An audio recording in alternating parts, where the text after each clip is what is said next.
FAA received a report that a World War II vintage P-47 Thunderbolt aircraft may have gone down in the Hudson River. That's what they're working on right now. As Joe mentioned, they've got an FDNY boat. Looks like they've got a line secured possibly to that aircraft. We understand this happened 2 miles south of the George Washington Bridge. FAA notified the NYPD Aviation Unit, Port Authority of New York and New Jersey. Search and rescue crews you can see there. Also, what you're looking at right now, social media video posted to Twitter of the plane actually going into the water right now. We understand this vintage aircraft is one of the largest and the heaviest out there. Of course, it's Memorial Day weekend. There are a lot of air shows going on right now. We understand that this aircraft was one of 3 that departed from Republic Airport in Farmingdale, New York right now.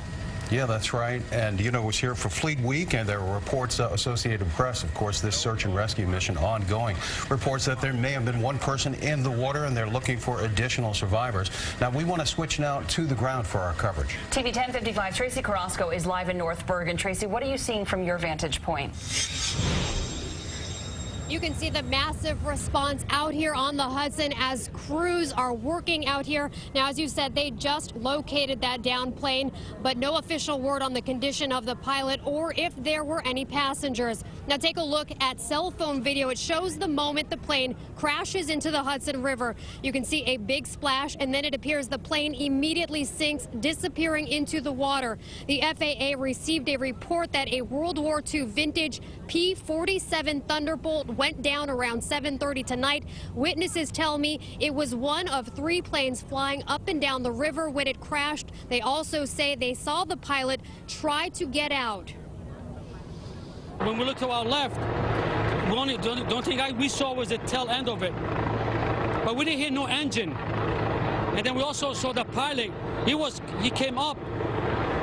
And then also he just went back down, but he never came up. You can see him trying to get out of the harness or whatever he was strapped into the seatbelt, the harness or whatever, but he couldn't get out. I thought he was making a water landing, but then we saw the other planes turning around, and we saw something is wrong, and then we saw it. It's unclear what that plane was doing out here, if it was part of Fleet Week or the air show, but as night is falling, as it's darker, it's making it difficult out here for crews to work. We will bring you the very latest as we get it. We're live tonight from North Bergen, New Jersey. Tracee Carrasco, TV 1055. Tracee, thank you. Lonnie Quinn joining us now with more on the weather conditions at the time of the crash. Lonnie, you're an FAA pilot, so you would know best. Did weather could it have played any sort of role in this? I guess you can never say definitively, but I don't see what weather-wise could have brought a plane like that down. It looks like it could have possibly been more mechanical, but weather, I'll go over all of it from soup to nuts. I mean, first thing we're going to look at are winds, and JFK reporting, you know, southerly at 17 miles per hour, LaGuardia 9 miles per hour, Newark 9 miles per hour, Teterboro 6 miles per hour.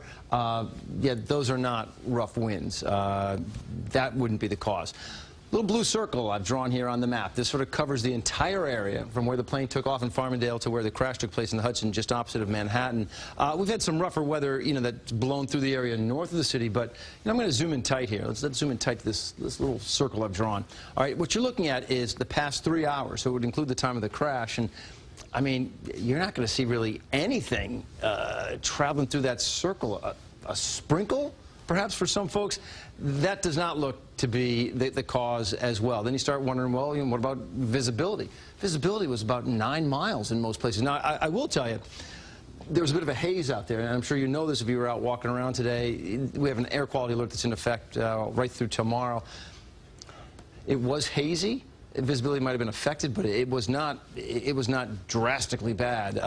And as far as, you know, we've heard these different reports of someone reported that they saw someone in the water. From what I know about a P-47, the Thunderbolt, I believe, is a single-seater aircraft. So if there was anybody out, that would be sort of a good sign that person had gotten out of the plane. But I don't know anything about it. I just know that I'm pretty sure, Alice and Richard, that that's a single-seater plane. But weather-wise, I just don't see what could have brought a plane like that down. We'll leave it to the investigators to find that out. Guys, let's go back to you. And we do know that search and rescue mission is currently ongoing, and we do know the water temperature at the time, 60 degrees as well. Yeah, 60, maybe the warmest you could possibly find in that area would be maybe a 62, but lower 60s. Okay, Lonnie, we'll continue to follow this breaking news and bring you any updates as soon as we do receive them.